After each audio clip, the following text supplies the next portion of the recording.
ఆవకాయ మన అందరిది, గోంగూర పచ్చడి మనదేలే.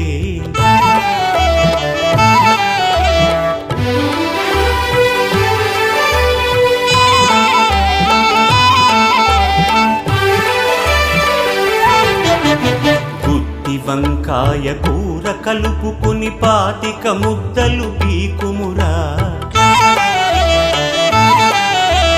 గుత్తి వంకాయ కూర కలుపుకొని 25 ముద్దలు పీకుమురా. గుమ్మడికాయ పులుసుదంటే ఆ పులుసైతం నాకుమురా. పనసకాయ నీకున్న రోజునే పెద్దలు తద్దినమన్నారు. పనసకాయ నీకున్న రోజునే పెద్దలు తద్దినమన్నారు. పనస పొట్టులో ఆవ పెట్టు